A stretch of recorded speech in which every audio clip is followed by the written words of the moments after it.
অতি গুরুত্বপূর্ণ 5টা আমলের কথা বলবো ইনশাআল্লাহ। কয়টা আমল? 5টা আমলের কথা বলবো।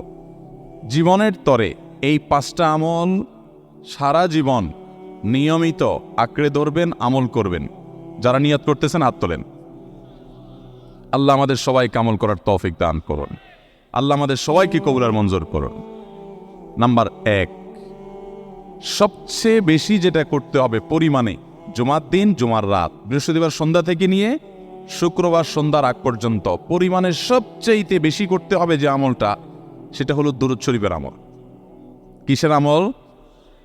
ভাইরা, দুরূদ এমন একটা আমল, আপনি যদি শুধু দুরূদের এই আমলটাকে আঁকড়ে ধরেন, সবসময় আপনার মুখ দিয়ে দুরূদ বের হতে থাকে, পড়তে থাকেন,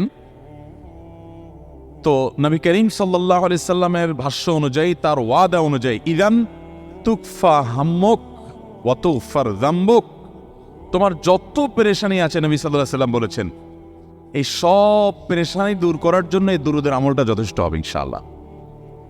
এবং গুনাহ মাফের জন্য এই দুরূদের আমলটা কি হবে? যথেষ্ট হবে। নবী করিম সাল্লাল্লাহু আলাইহি সাল্লাম বলেছেন, মান সাল্লা আলাইয়া মাররাতান সাল্লাল্লাহু আলাইহি আশরা, যে ব্যক্তি আমার প্রতি একবার দুরূদ পাঠ করবে, আল্লাহ রাব্বুল আলামিন তার প্রতি 10 বার রহমত নাজিল করবেন। কয়বার রহমত নাজিল করবেন? আপনার জীবনে 10টি জায়গায় খুব ক্রাইসিসে পড়ে গেছেন, কোনো জটিল সিচুয়েশনে মুখোমুখি হয়ে গেছেন, বিপদের মধ্যে পড়ে গেছেন, ওই জায়গায় আল্লাহর রহমত পাবেন। এরকম একবার দুরূদ পাঠ করবেন, হক আদায় করে যথাযথভাবে মহব্বতের সাথে 10 করবেন। নবী করিম সাল্লাল্লাহু আলাইহি ওয়াসাল্লাম বলেছেন, আকসিরু আলাইয়া মিনাস সালাতি মিন ইয়াউমিল জুমআতি ওয়া লাইলাতিল জুমআহ, তোমরা জুমার দিন এবং জুমার রাতে আমার প্রতি বেশি বেশি দুরূদ পাঠ করবে, দুরূদ প্রেরণ করবে। ফাইন্না সালাতাকুম মা'রুদাতুন আলাই, কারণ তোমরা যে দুরূদ পাঠ করো এটা আমার কাছে পেশ করেন আল্লাহর ফেরেশতারা, এবং রীতিমতো নামদাম সহকারে আল্লাহর একদল ফেরেশতা নিয়োজিত আছে। তারা বলেন, আল্লাহ, হে আল্লাহ রাসূল, আপনার অমুক উম্মত, অমুক অনুসারী, আল্লাহর অমুক বান্দা পৃথিবীর অমুক প্রান্ত থেকে, অমুক দেশ থেকে, অমুকের সন্তান, সে আপনার প্রতি দুরূদ পেশ করেছে জুমার দিনে, জুমার রাতে বা অন্য সময়ে। এটা নবী করিম সাল্লাল্লাহু আলাইহি সাল্লামের কাছে রিপোর্ট দেওয়া হয় আল্লাহর নিযুক্ত ফেরেশতাদের মাধ্যমে। আপনি যখন দুরূদ পাঠ করবেন, আপনার ভিতরে এই ফিল হবে যে আমি দুরূদ পাঠ করছি, আর আমার নবীর কাছে এটা উপস্থাপিত হচ্ছে আমার নাম ধাম, আমার রিপোর্ট সহকারে। এই জন্য শুক্রবার দিন এবং রাত, অর্থাৎ বৃহস্পতিবার সন্ধ্যা থেকে নিয়ে শুক্রবার সন্ধ্যা পর্যন্ত এই 24 ঘন্টার মধ্যে নবী করিম সাল্লাল্লাহু আলাইহি সাল্লামের ভাষ্য খেয়াল করেন, আকসিরু আলাই, ওলামা একরাম জানেন নবী আলাইহিস সালাম সাধারণত কোনো আমল পরিমাণে বেশি করতে বলতেন না। পরিমাণে বেশি করতে বলার মতো আমল খুব কম ইসলামে। গোটা কোরআন যদি খোলেন আপনি, পরিমাণে অধিক করতে বলা হয়েছে এরকম আমল খুব বেশি পাবেন না। তোমরা বেশি বেশি করে নামাজ পড়ো, বেশি বেশি করে রোজা রাখো, এরকম কথা কোরআন হাদিসে নাই। অবশ্যই একজন ইমানদার 5 ওয়াক্ত ফরজ নামাজের পাশাপাশি অধিক পরিমাণে নফল নামাজও পড়বেন, সেটা ভিন্ন কথা। কিন্তু কোরআনে বেশি পরিমাণে আল্লাহর জিকির করার কথা বলা হয়েছে। আর নবী করিম সাল্লাল্লাহু আলাইহি সাল্লাম বৃহস্পতিবার সন্ধ্যা শুরু হলে শুক্রবার সন্ধ্যার আগ পর্যন্ত বেশি পরিমাণে করতে বলেছেন যে কাজটা, সেটা হলো দুরূদ শরীফের আমল। অতএব ভাইরা আমার, বৃহস্পতিবার সন্ধ্যা থেকে নিয়ে শুক্রবার সন্ধ্যা পর্যন্ত, আপনি দোকানদার মানুষ, বৃহস্পতিবারে ব্যবসা করছেন, দোকানদারি করছেন, কোনো অসুবিধা নেই। আপনার অবসর সময়গুলোতে মুখ দিয়ে দুরূদ পড়তে থাকবেন। দুরূদের মধ্যে সবচেয়ে শ্রেষ্ঠ দুরূদ হলো নামাজে যেটা পড়েন, দুরূদ ইব্রাহিম, আল্লাহুম্মা সাল্লি আলা মুহাম্মদ ওয়া আলা আলি মুহাম্মদ কামা সাল্লাইতা আলা ইব্রাহিম ওয়া আলা আলি ইব্রাহিম ইন্নাকা হামিদুম, আল্লাহুম্মা বারিক আলা মুহাম্মদ ওয়া আলা আলি মুহাম্মদ কামা বারাকতা আলা ইব্রাহিম ওয়া আলা আলি ইব্রাহিম ইন্নাকা হামিদুম। তাহলে দুরূদের এই আমলটা, এটা করার জন্য আল্লাহ তাআলা এমন সহজ করে দিয়েছেন যে ওযুর প্রয়োজন নাই। আপনার ওযু নাই, তারপর আপনি দুরূদ পাঠ করতে পারবেন। এবং আপনি এই বড় দুরূদ পড়ার মতো সময় নাই, তো আপনি একেবারে সবচেয়ে সংক্ষিপ্ত দুরূদ পড়েন সাল্লাল্লাহু আলাইহি ওয়াসাল্লাম, তাতেও দুরূদ পাঠের সওয়াব পাবেন। চেষ্টা করব তো ইনশাআল্লাহ। শুক্রবার আসবে, দুরূদ বেশি বেশি করে পাঠ করব। আপনি দোকানে কাজ করেন, আপনার দোকানে আপনার সহকর্মী আরও কাজের লোক আছে, আপনি সবাইকে স্মরণ করাবার জন্য নিজে জোরে জোরে দুরূদ শরীফ পড়বেন এবং বলবেন যে শুক্রবার শুরু হয়ে গেছে, সবাই দুরূদ শরীফের আমল করো। ভাইরা আমার, আমি আমার জীবনের কথা বলতে পারি। আমার জীবনে ওই যে হাদিসের উপরে ইয়াকিন এবং বিশ্বাস আলহামদুলিল্লাহ ছিল, আমার জীবনে আমি অনেকবার দেখেছি এরকম জটিল পরিস্থিতি হয়েছে যে দেয়ালে পিঠ থেকে গেছে, নড়ার জায়গা নাই, আর কোনো আপাত দৃষ্টি থেকে এই বিপদ থেকে উদ্ধারের কোনো পথ নাই। দুরুদ, ইস্তেগফার, দোয়া ইউনুস, এই 3 আমল পাশাপাশি ইয়াজাল জালালে ওয়াল ইকরাম, এই 4টা জিনিসকে এমনভাবে ধরছে, বিশেষ করে দুরুদ, স্পেশালি সারাক্ষণ দুরুদ। আল্লাহ রাব্বুল আলামিন এমনভাবে সহযোগিতা করেছেন, এমনভাবে উদ্ধার করেছেন যে কল্পনা করলে অবাক লাগে এখন যে এটা কিভাবে সম্ভব। ভাইরা আমার, এক সাহাবী নবী করিম সাল্লাল্লাহু আলাইহি ওয়াসাল্লামের কাছে এসে বলছে, ইয়া রাসূলুল্লাহ, আমি যে দোয়া করি এই দোয়ার মধ্যে আমি নিজের জন্য করব, আমার ছেলে মেয়ের জন্য করব, অনেক কিছু করব, এটা সেটা, রিজিক চাইবো, সুস্থতা চাইবো, অনেক কিছুই তো আল্লাহর কাছে চাইবো। আপনি তো আল্লাহর রাসূল, আপনার জন্য দোয়া করলে আমাদেরই লাভ, একবার দোয়া করলে আল্লাহ 10 বার রহমত নাজিল করবেন, তো আপনার জন্য আমার দোয়ার ভিতরে কত পার্সেন্ট রাখবো? সাহাবী বারবার বিভিন্ন পার্সেন্টেজ বলছিলেন যে 3 ভাগের 1 ভাগ আপনার জন্য রাখি ইয়া রাসূলুল্লাহ, অর্ধেক রাখি, আরো বেশি করে রাখি।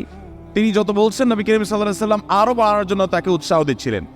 এক পর্যায়ে যখন তিনি বললেন, ইয়া রাসূলুল্লাহ, আমি আমার কোন দোয়ার সবটুকু যখন আপনার জন্য নিবেদন করব, আমি কোন একবার যখন দোয়া করব, দোয়া শুধু আপনার জন্যই করব যখন, অর্থাৎ পিওর দরুদ যখন পড়ব, নিজের জন্য আর কিছু চাইব না, শুধু আপনার জন্যই যদি চাই কোনোবার, তাহলে তখন নবী করিম সাল্লাল্লাহু আলাইহি ওয়াসাল্লাম বলেছেন, ইদান তুকফা হাম্মুক ওয়া তুগফার যামবুক, তাহলে তোমার সকল পেরেশানি থেকে উদ্ধারের জন্য এই দুরুদটাই যথেষ্ট হয়ে যাবে, এবং তোমার সকল গুনাহ মাফের জন্য এটা যথেষ্ট হয়ে যাবে।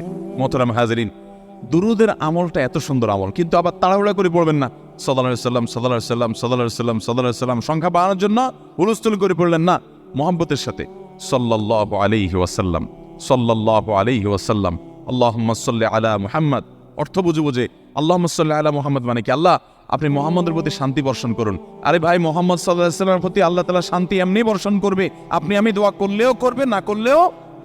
কিন্তু মাঝখান থেকে আমরা, ভাইরা আমার, কোনো বড় কর্মকর্তার কাছে আপনার কোনো কাজের ঠেকা আছে, কর্মকর্তার ওই ছেলেটার আপনি দেখছেন যে খাচ্ছে না, আপনি যদি বলেন, স্যার ছেলেটা খাচ্ছে না স্যার, একটু ডাক্তার দেখান স্যার, এভাবে তো বাঁচবে না, ওর কষ্ট হচ্ছে স্যার, আপনি বললেও উনি ওনার ছেলের দিকে কেয়ার করবে, কিন্তু আপনি এটা বলার কারণে তার নৈকট্য পাবেন কি পাবেন না, তার সিম্প্যাথি পাবেন কি পাবেন না। আরশে আজিমের মালিক তার হাবিবকে এত মহব্বত করেন, তিনি তার হাবিবের প্রতি এমনিতেই রহমত নাজিল করবেন, তাকে বিভিন্ন মর্যাদা আগে থেকেই দেওয়ার ঘোষণা দিয়ে রাখছেন, কিন্তু আপনি আমি দোয়া করলে আল্লাহ তাআলা তার মাধ্যমে আমাদের ভাগ্যকে সুপ্রসন্ন করে দিবেন।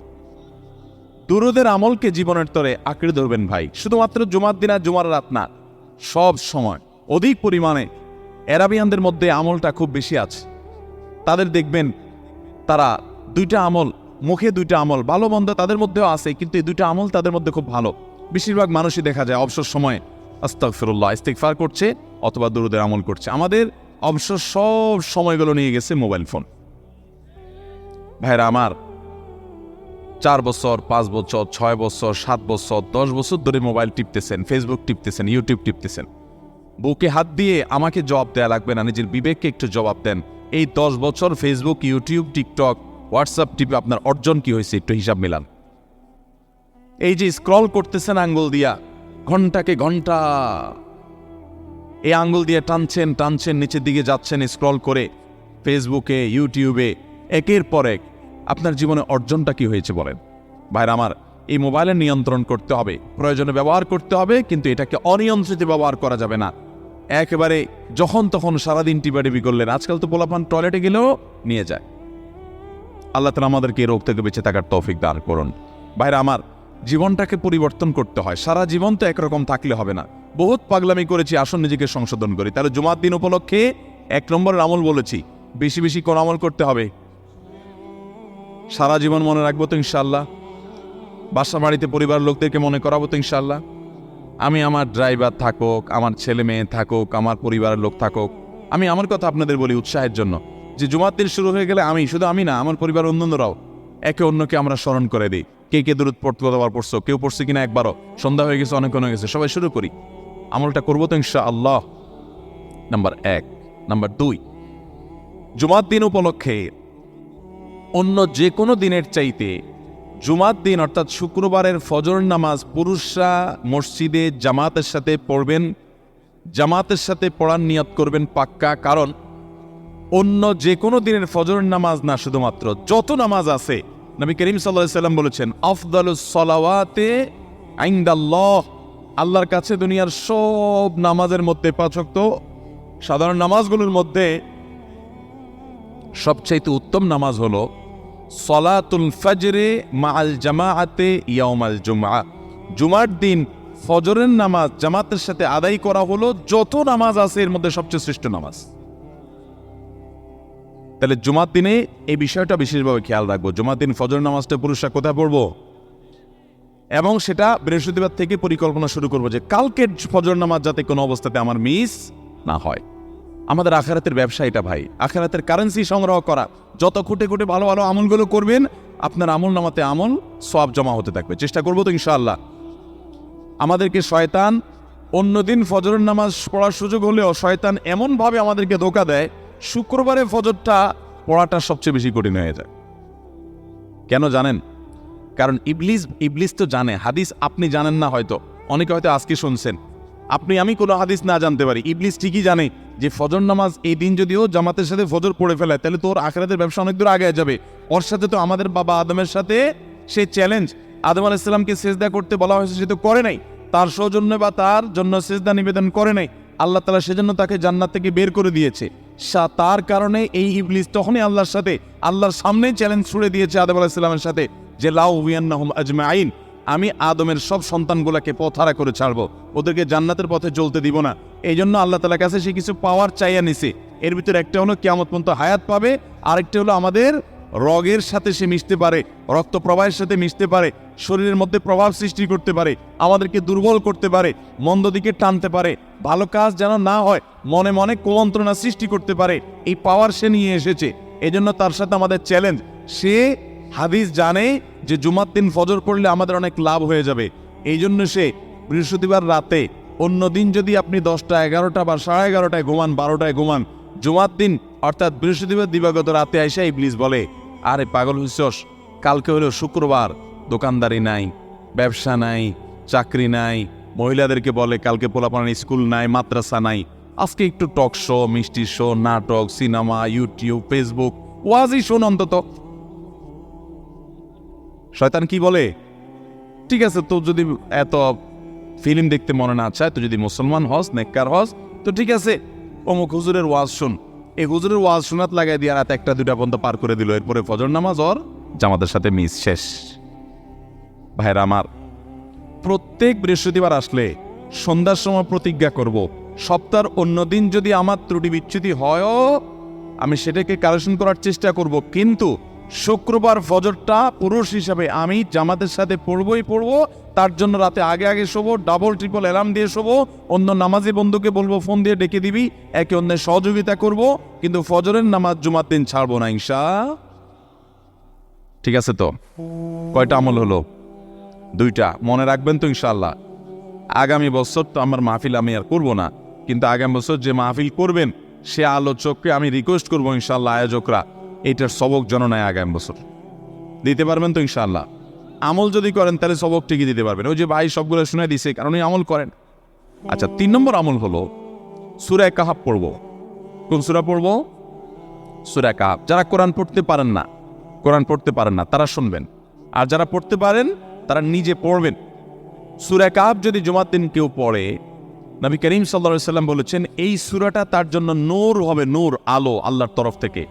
কিয়ামতের ময়দানে ভয়াবহ গুটগুটে অন্ধকার হবে। কিয়ামতের একটা ভয়াবহ শাস্তি হলো অন্ধকারের শাস্তি। ভাইরা আমার, অন্ধকারের শাস্তি মানে এমন ভয়াবহ অন্ধকার হবে যে দুনিয়ার অন্ধকারের সাথে কোনো তুলনাযোগ্য নয়।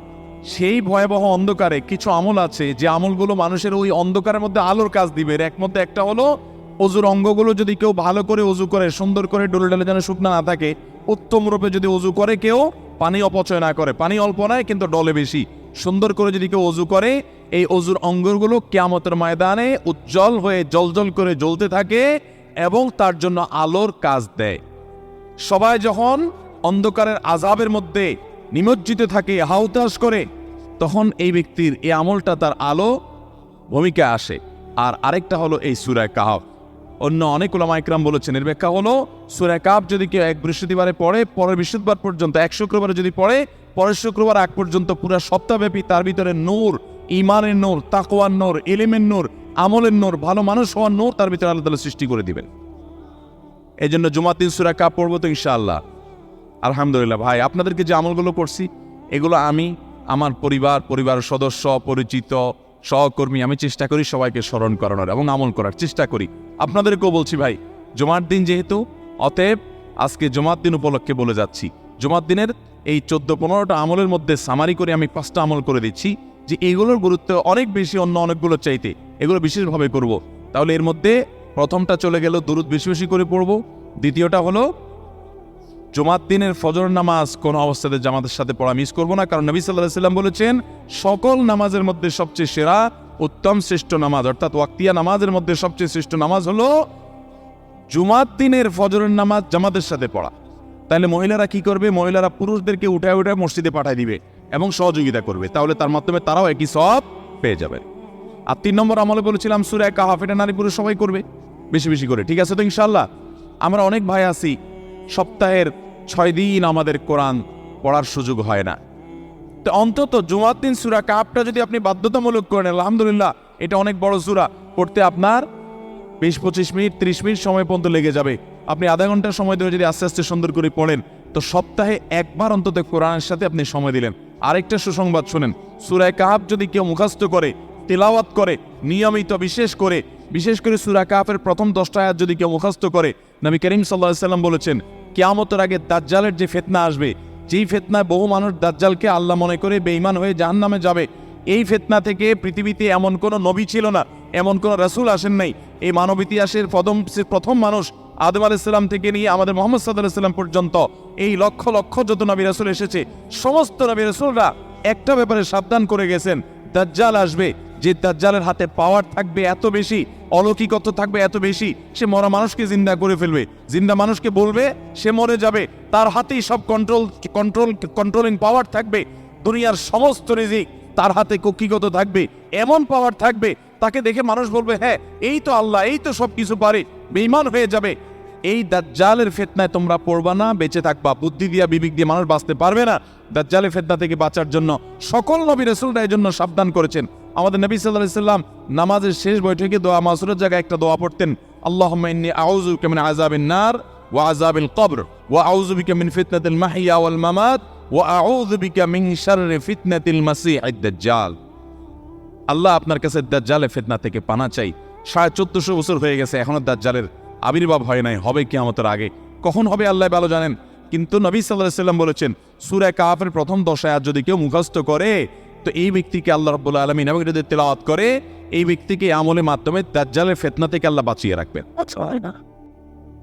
দাজ্জাল তো অনেক পরের কথা, কোথাকার কোন আল্লাহর প্রতি অবিশ্বাসী মুশরিক বা কাফের খেলোয়াড় একটু পায়ের ভিলকি দেখায়, লক্ষ লক্ষ কোটি কোটি মানুষ হুমড়ি খেয়ে তার ভক্ত হয়ে ইমানি চেতনা, আমলি চেতনা, তাকওয়া, তাহারাত সব খুঁয়ে বসে থাকে।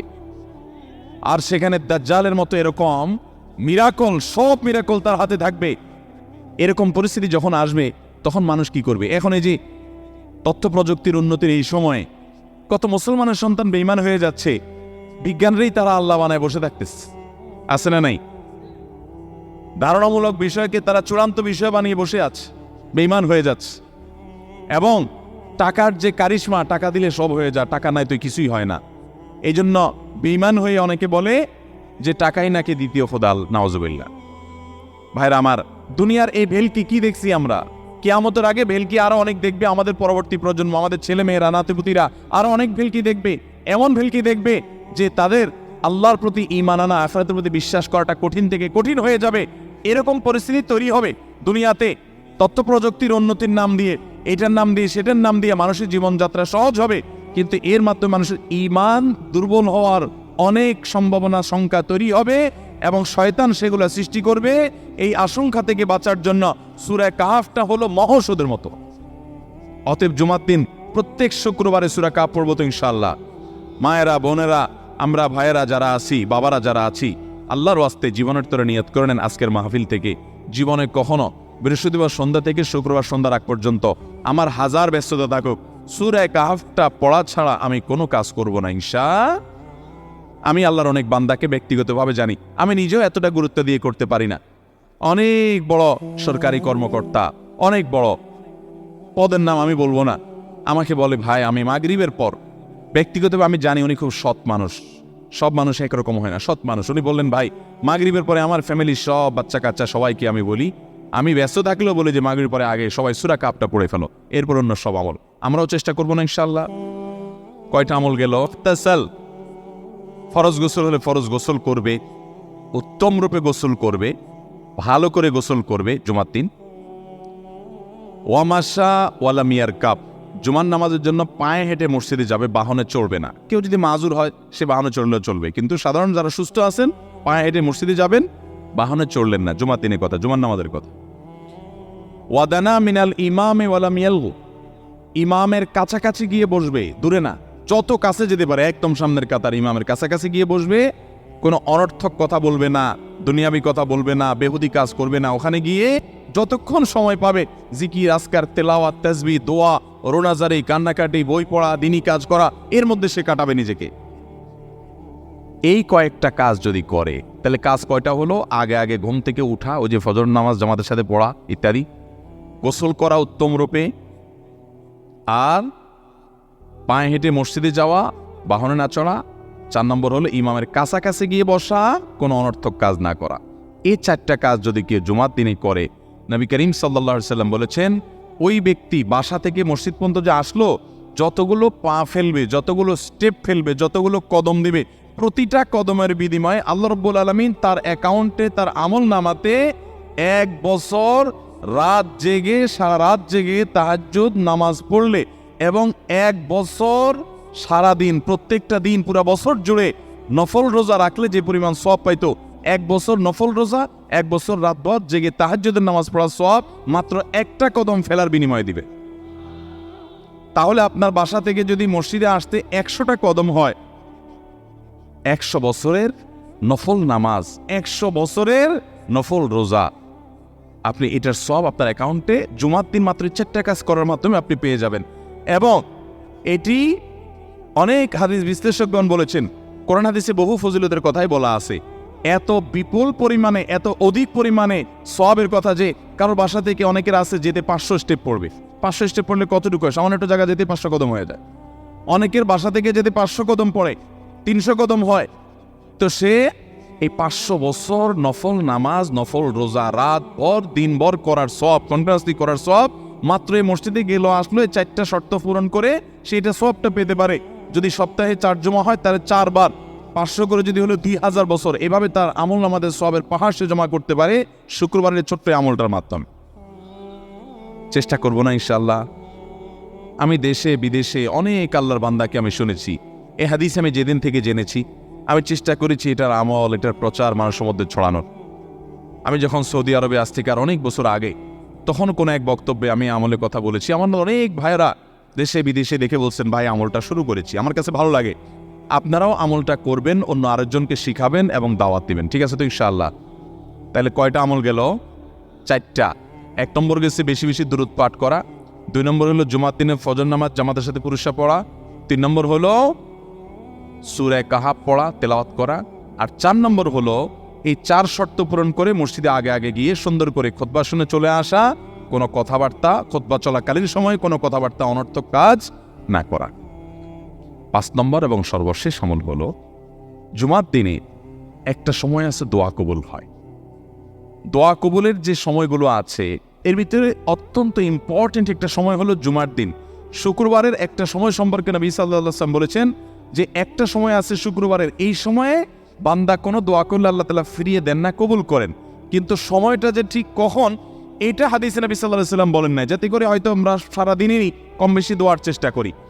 এই বিষয়ে মুহাদ্দিসগণ, হাদিস বিশ্লেষকগণ, পণ্ডিত ওলামা একরামগণ হাদিসের বিভিন্ন আকার ইঙ্গিতকে গবেষণা করে, অ্যানালাইসিস করে এক একজন এক এক সময়ের কথা বলেছেন। তবে বেশিরভাগ ইমাম, বেশিরভাগ পণ্ডিত ওলামা একরাম, বেশিরভাগ আপনার ইসলামিক স্কলারগণের বক্তব্য হলো যে এই সময়টা হলো জুমার দিনের শেষ প্রহর, আসরের পর থেকে নিয়ে সূর্য ওঠার আগ পর্যন্ত এই সময়টা।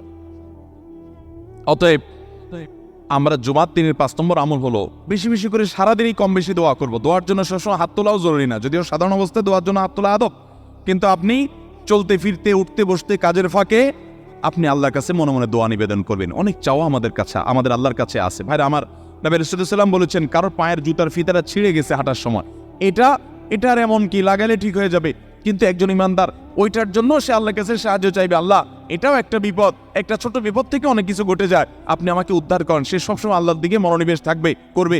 নবী করিম সাল্লাল্লাহু আলাইহি ওয়াসাল্লামের পুরো জীবনকে যদি আপনি অ্যানালাইসিস করেন, আপনি অবাক হয়ে যাবেন। একটা বই আছে বাংলায়, বান্দার ডাকে আল্লাহর সাড়া, এটা বাংলা অনুবাদিত নাম।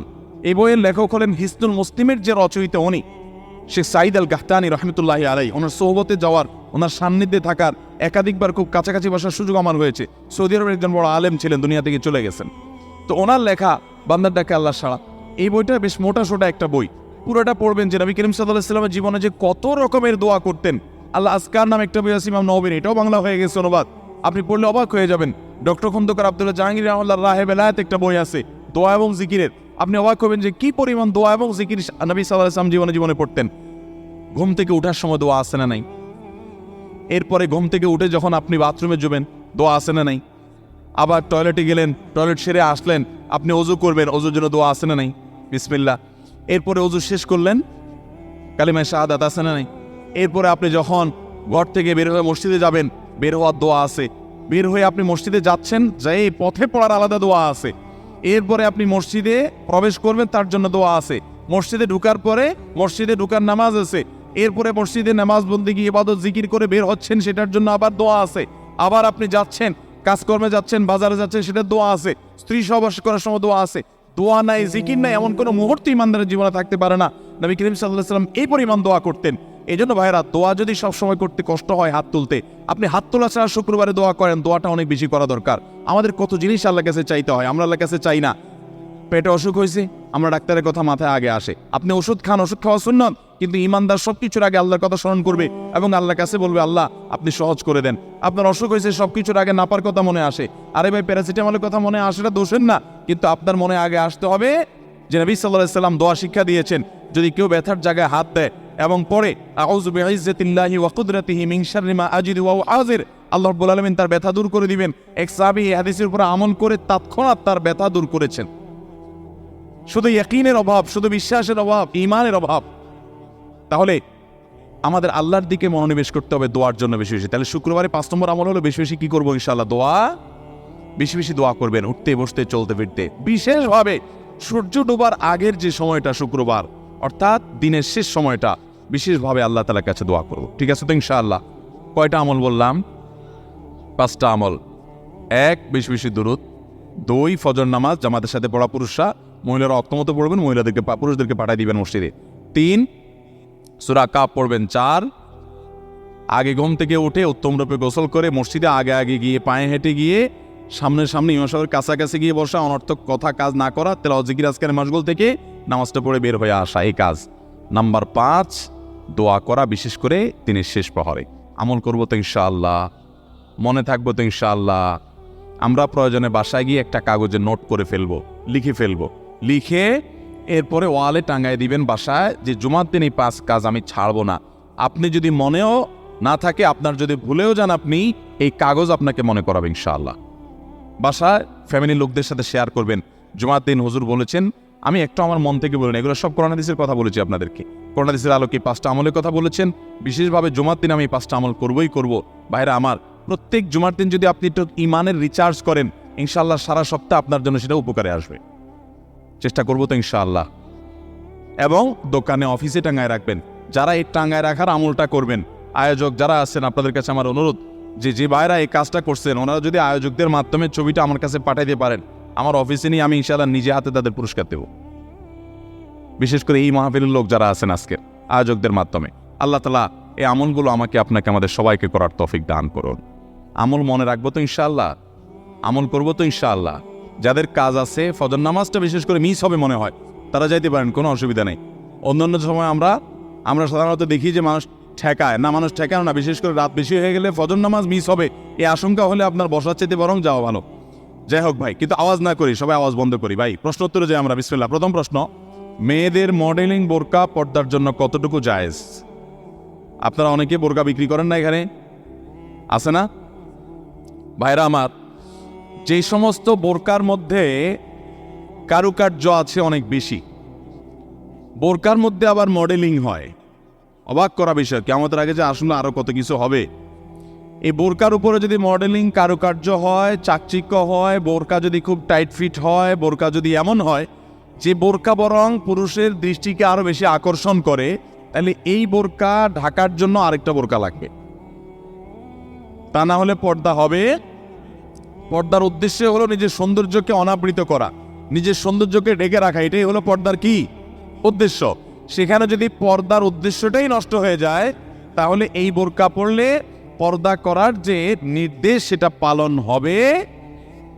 ভাইরা আমার, এই জন্য টেডি মার্কা বোরকা, আপনার এই মডেলিং মার্কা বোরকা, স্টাইলিশ বোরকা, এগুলা পর্দা হবে না এগুলা দ্বারা। হ্যাঁ, কোনো নারী তিনি খোলামেলা চলাফেরা করেন, তিনি দিনের পথে মাত্র আসছেন, মডেলিং দিয়ে শুরু করছেন, আস্তে আস্তে ইনশাল্লাহ পিওর বোরকা যাবেন, হ্যাঁ, সেই হিসাবে তার জন্য আমি বলতে পারি এটা ওজর, ঠিক আছে, উনি চেষ্টা করেছেন, শুরুটা অন্তত করেছেন।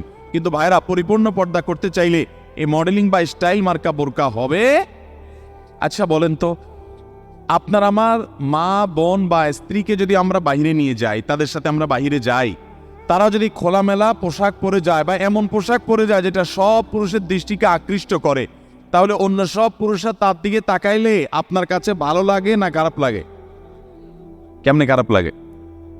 অনেক পুরুষটা আছে বউয়ের ছবি ফেসবুকে দিয়ে বলে আপনাদের ভাবি কেমন হলো বললেন। অনেক পুরুষ এ কাম করে না? ফেসবুকে আবার কমেন্টে নিচে দিয়া দোস্তরা লেখে, দোস্ত ভাবি অনেক সুন্দর মাশাআল্লাহ, আবার মাশাআল্লাহ লেখে। এরপরে আবার দোস্ত আবার রিপ্লাইতে দেয় কি, ধন্যবাদ দোস্ত, মানে আমার বউরে তুই সুন্দর বলছস, তার মানে তুই দেখছস, মনে মনে জল্পনা কল্পনা করছস, করে আবার লিখছস, এই জন্য তোর ধন্যবাদ। ভাইরা আমার, মানুষের বিবেক যখন লোপ পেয়ে যায় তখন সে হিতাহিত জ্ঞান হারিয়ে ফেলে। আমাদের মা, আমাদের বোন, আমাদের মেয়ে, আমাদের স্ত্রী, তাদেরকে নিয়ে আমরা যখন খোলামেলা পোশাকে যাব, কোনো বিয়েতে আপনি যখন যাবেন, কোনো মার্কেটে যাবেন, একেবারে চাকচিক্যপূর্ণ পোশাক, একদম খোলামেলা অশ্লীল, তো জগতে বা রাস্তায় যত পুরুষরা তাদেরকে দেখবে, এই সৌন্দর্য দেখার পর পুরুষদের মনে মনে তাকে নিয়ে বাজে চিন্তা, জল্পনা কল্পনা, মনে মনে জেনা, এটা হবে কি হবে না? না, হবে না। সবাই কি বাজে চিন্তা করে আপনার মতো? পবিত্র চিন্তা করতে পারে না? কি বলেন ভাইরা আমার?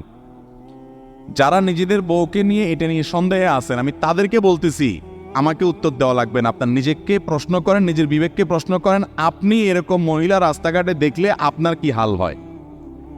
আপনি যা যা চিন্তা করেন, আপনার বউ, আপনার মা বোনকে নিয়ে এভাবে আপনি বের হলে অন্যরাও সে চিন্তাই করে। আল্লাহ আমাদের বিবেকটাকে খোলার তৌফিক দান করুন।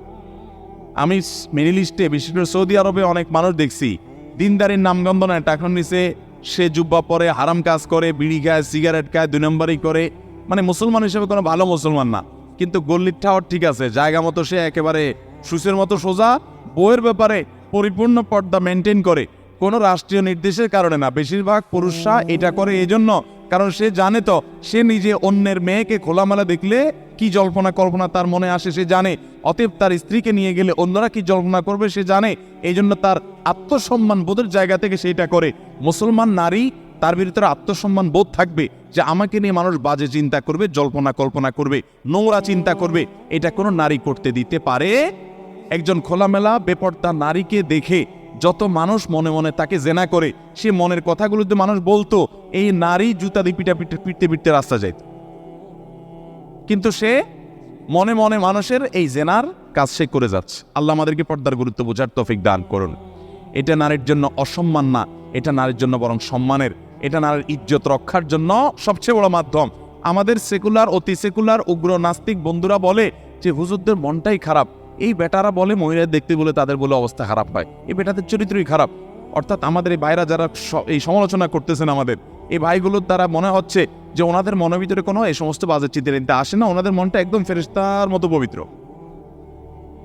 এরকম যাদের কোনো চিন্তা জল্পনা কল্পনা আসে না, এরা হয় মিথ্যুক আর না হলে রুগী। হয় এগুলারে ডাক্তার দেখাইতে হবে, পুরুষত্বের ঘাটতি আছে, আর নাহলে মৃত্যু। আল্লাহ তাআলা সৃষ্টি করেছেন এভাবে, তোমার কোনো মনে চিন্তাই বাজে আসে না, তোমার মতো এই অসুস্থ মানুষ, তোমার তো হাসপাতালে ভর্তি হওয়া উচিত। আল্লাহ রাব্বুল আলামিন আমাদেরকে পর্দার গুরুত্ব বোঝার তৌফিক দান করুন। অনেক পুরুষ আছে নিজের বউয়ের জন্য চাকচিক্যপূর্ণ বোরকা পরে নিয়ে যান। না ভাই, আপনার বউর যত সাজগোজ সব বাসা বাড়িতে হবে একান্তে। আপনি বাইরে রাস্তাঘাটে কেন বিলে বেড়াচ্ছেন? মহর দিয়ে বিয়ে করছেন আপনি, আর রাস্তাঘাটে মানুষকে দেখা বেড়াচ্ছেন। আত্মসম্মান বোধ থাকা উচিত। আল্লাহ আমাদেরকে পর্দার গুরুত্ব বোঝার তৌফিক দান করুন। তাহলে স্টাইলি বোরকা এগুলো পড়লে কিন্তু কাজ হবে না, বোরকার কাজ হবে না। আমি এখান থেকে গ্রামে যাব এবং ওই দিনই আবার চলে আসব, এক্ষেত্রে আমার নামাজ কি কসর করতে হবে? দেখুন, গ্রামে আমরা প্রত্যেকে যার যার বাড়িতে যখন যাব, সেটা আমাদের মূল ঠিকানা, আসল ঠিকানা হলে সেখানে আমি 1 ঘন্টার জন্য যদি যাই, নামাজ আমাকে পুরা পড়তে হবে। নিজের স্থায়ী ঠিকানাতে কখনো কসর হয়? পথে কসর হবে। বাড়িতে যখন চলে গেছেন, আপনার বাড়ি কুমিল্লাতে, আপনার বাড়ি চট্টগ্রামে, আপনার বাড়ি বগুড়াতে বা খুলনাতে বা সিলেটে, আপনার বাড়ি যেখানে হোক না কেন, যখন সফরের দূরত্ব হবে, নিজের স্থায়ী ঠিকানায় 1 ঘন্টার জন্য যদি যান, সেখানে পুরো নামাজ পড়তে হবে, কসর চলবে।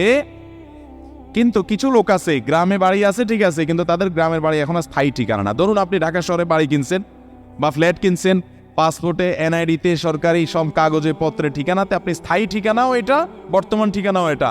গ্রামের বাড়ি আছে কিন্তু ওটা আপনার স্থায়ীও না, বর্তমান ঠিকানাও না, জাস্ট বেড়াইতে যান, ভাই বেড়াদাররা আছে, অন্যরা আছে, তাহলে ওইটাতে আপনি গেস্ট, সেখানে আপনি কসর পড়বেন। এবং এটা আপনার স্থায়ী এবং বর্তমান ঠিকানা হলে, অনেকে আছে বাড়িতে জমি জমা আছে শুধুমাত্র, থাকার ঘর বাড়িও নাই এবং ভাগযোগ হয়ে গেছে, সে শুধু গেস্ট হিসেবে যায়, ভাইদের মেহমান হয়ে যায়, তাহলে সে কসর পড়বে। আর না হলে স্থায়ী ঠিকানায় গেলে 1 ঘন্টার জন্য সে কি করতে হবে? পুরো নামাজ পড়তে হবে, যদি স্থায়ী ঠিকানা হয় তার গ্রাম। এরপরে প্রশ্ন হলো, আমি অনেকবার তওবা করেছি, প্রত্যেকবারই ভঙ্গ হয়েছে, তাহলে কি আমি মুনাফিক হয়ে গেছি? না ভাই, তওবা হওয়ার পর তওবা ভেঙে যাওয়াটা অস্বাভাবিক নয়। আপনারা খুশি হবেন শুনে, আমাদের রব আল্লাহ রাব্বুল আলামিনের একটা গুণবাচক নাম হলো তাওয়াব। কি নাম ভাই? তাওয়াবের মানে জানেন? আল্লাহু আকবার। রিপিটেডলি, বারবার যিনি বান্দার তওবা কবুল করেন। এই জন্য ভাই, একবার গুনাহ হয়ে গেছে, আল্লাহর কাছে তওবা করেছেন, চেষ্টা করছেন যে আর যেন না হয়, কিন্তু আবার শয়তান কাত করে ফেলে দিয়েছে, আবারও তওবা করে ফেলবেন এবং দুর্বল হবেন না। এখানে ইবলিস আপনাকে বলবে, তুই এতবার একই কাজ করে তওবা করছস আল্লাহর কাছে, আবার কোন মুখে তওবা করবি? থাক, বাদ দে। আপনার তওবা থেকে দূরে সরাবে। এটা হলো শয়তানের সবচেয়ে বড় অস্ত্র। কখনো নিরাশ হওয়া যাবে না। তওবা আগের বারের চাইতে পরের বারটা আরো স্ট্রং করবেন, যে ঠিক আছে আগের বারটা তওবা আমি দুর্বল ছিল, এটাকে আরো স্ট্রং করব, চেষ্টা করবো না ইনশাআল্লাহ। তাহলে তওবা বারবার করতে হবে, বারবার করতে হবে। ভেঙে গেলে আরো শক্ত, হার্ডলি তওবা করতে হবে, নিজের প্রতি নিজে শাসন চালাতে হবে, এভাবে ইনশাআল্লাহ সামনে আগাইতে হবে। ভারতবর্ষের একজন কবি বলেছেন, আরে ये কুश्ती তো है अमर भर की, কবি ও দাবালে কবি তু দাবালে। ইবলিসের সাথে তোমার এই লড়াই তো সারা জীবনের। কখনো ইবলিস তোমাকে কাত করে ফেলে দিবে, তোমার দ্বারা গুনাহ করায় ফেলবে, আবার কখনো চোখের পানি ফেলে কেঁদে কেটে আল্লাহর কাছে একান্তে। ভাইরা, কিছু নির্জন সময় কাটানো দরকার। আমাদের কোনো নির্জন সময় নাই। নির্জন সময় হলে ওই মোবাইলে আমরা ঢুকে পড়ি, মোবাইল টোবাইল বন্ধ করে ফেলে দিনে রাতে 24 ঘন্টার ভিতরে 5 ওয়াক্ত নামাজের পরে আগে যে কোনো সময় অন্তত 2-4-5টা মিনিট একটু চিন্তা ভাবনা করবেন, একটু নিজের হিসাব মিলাবেন, আল্লাহর সাথে কথা বলবেন। আজকে একটা গুনাহ হয়ে গেছে, আজকে একটা কাস্টমার মহিলা আসছে, তার সৌন্দর্য দেখে তাকে নিয়ে বাজে চিন্তা জল্পনা কল্পনা করেছি, নোংরামি করেছেন, গুনাহ কাজ করেছেন। কোনো কাস্টমার এসেছে, তার সাথে ফাঁকি ঝুঁকি দিয়েছেন, 2 নাম্বারই করেছেন, মিথ্যা কথা বলেছেন, কিনা দর এত আছে বলেছেন, আসলে এত আসে নাই। এই যে মিথ্যা বলেছেন কয়টা টাকার জন্য, এই টাকা দুনিয়াতে থেকে যাবে, মিথ্যাটা আপনার আমলনামা যুক্ত হয়ে আখিরাতে যাবে। এইসব কথা চিন্তা করে আল্লাহর কাছে চোখের পানি ফেলে একান্তে, আল্লাহ করে ফেলেছি আজকে শয়তানের পালায় পড়ে, আল্লাহ খেয়াল ছিল না, আপনি মাফ করে দেন। মালিক, আপনি মাফ না করলে কিয়ামতের ময়দানের শাস্তি হবে ভয়াবহ। দুনিয়াতে আপনি ছেড়ে দেন, আল্লাহ মাফ করে দেন। মাফ চেয়া দুনিয়া থেকে ওইটাকে নিষ্পত্তি করেন, একটু চোখের পানি ফেলেন, সেজদায় পড়ে যান, 2 রাকাত সালাতুত তওবা নামাজ পড়ে আল্লাহর কাছে মাফ চান, এরপরের দিন আরো স্ট্রং করেন। এভাবে আপনি লড়াই চালাতে থাকবেন। আরে ये কুश्ती তো হয় अमर भर की, কবি ও দাবালে কবি তু দাবালে। শয়তান গুনাহ কমা আপনার দ্বারা করায় আসে জিতে যাবে, আর আপনি তওবা করে চোখের পানি ফেলে গুনাহ মাফ করিয়ে তারপরে আপনি শয়তানের উপরে জিতে যাবেন। তওবা করতে থাকবো তো ইনশাআল্লাহ। তওবা করতে কখনো ক্লান্ত হবেন, তওবা অব্যাহত রাখবেন, অনবরত রাখবেন। দুনিয়াতে কোনো ফেরেশতা মানুষ নাই, সবাই গুনাহ